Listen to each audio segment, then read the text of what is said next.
Arte contemporânea. Você acha que esse assunto parece complicado?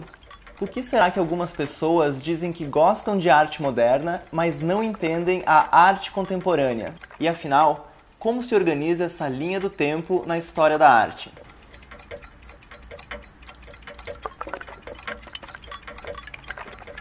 Olá, eu sou o Edu e você está no canal do Artekin. Esse é o primeiro episódio de uma série de vídeos sobre arte contemporânea. Eu vou falar aqui sobre os principais movimentos que construíram a história da arte, desde a metade do século XX até os dias de hoje. De modo geral, pode-se dizer que durante o século XX, a arte se dividiu em dois grandes momentos, chamados de arte moderna e arte contemporânea. É importante dizer que não existe um consenso sobre isso, mas a maioria dos livros de história da arte acredita que esses dois momentos podem ser divididos pela Segunda Guerra Mundial, que terminou em 1945. Mas antes de falar da arte contemporânea, vamos voltar um pouco no tempo e lembrar o que foi a arte moderna. O período moderno começa um pouco antes da virada do século XIX para o século XX, na década de 1860. Você com certeza já ouviu falar sobre os movimentos que marcaram a arte moderna. Vou dar alguns exemplos: impressionismo, cubismo, suprematismo, fotografia, surrealismo, entre muitos outros. Todos esses movimentos, quando surgiram, causaram um certo desgosto, um estranhamento por parte do público. Isso porque eram obras muito diferentes de tudo aquilo que as pessoas estavam acostumadas a ver. Naquela época, a pergunta que pairava no ar era a seguinte: mas afinal, isso é arte? Eram propostas inéditas e, mais do que isso, propostas questionadoras. Então dá para imaginar que a aceitação dessas obras não foi imediata.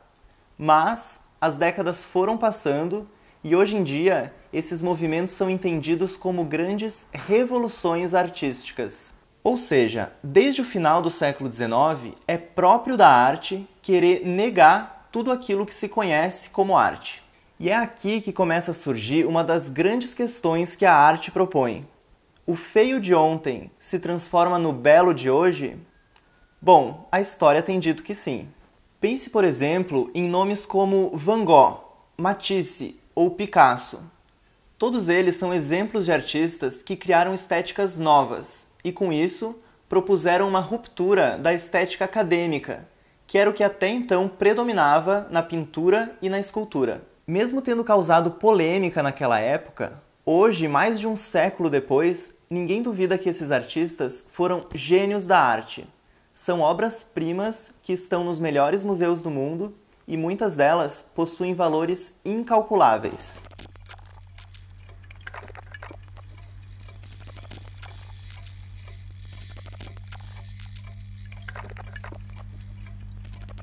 Então, o modernismo ou a arte moderna foi esse turbilhão de novas ideias que mudaram radicalmente o rumo das coisas.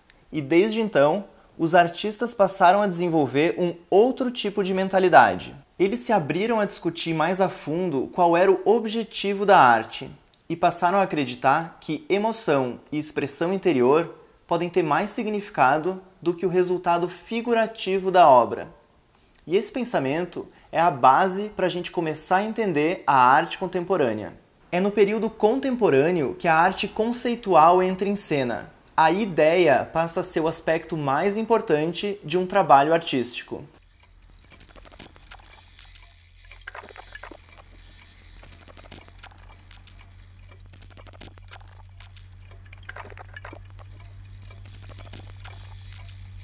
E o que vem a ser arte conceitual? É uma arte em que o resultado final, ou seja, a estética da obra, já não importa mais tanto. O processo de pensamento do artista se torna mais interessante do que o produto final. Ou seja, é uma arte livre daquela dependência técnica do artista como um artesão. O objetivo da arte conceitual é que a obra seja mentalmente interessante para o espectador. Por isso, pessoas diferentes poderão entender a mesma obra de maneiras diferentes. E é essa característica que cria as primeiras barreiras entre o público e a arte contemporânea, porque não existe um senso comum. Aí você pode estar se perguntando o seguinte: então a arte conceitual é uma arte feia? E essa é uma pergunta do tipo pegadinha, porque o que está em jogo aqui é exatamente esse julgamento do que é bonito ou feio. Na arte conceitual, uma obra é considerada interessante quando ela consegue unir prazer intelectual e prazer estético, ou seja, quando um trabalho é visualmente forte, mas também teoricamente complexo. É por tudo isso que nesse período pós-Segunda Guerra Mundial, a arte ficou muito diferente de tudo que havia sido produzido até então. Ao longo dos anos, diversos estilos foram surgindo e eles continuam nascendo até hoje. E aqui você está vendo alguns exemplos de movimentos da arte contemporânea que a gente vai investigar nos próximos vídeos aqui do Artkin. Meu objetivo com esses vídeos é explicar de maneira simples os movimentos que marcaram a era contemporânea, ou seja, os últimos 70 anos de história.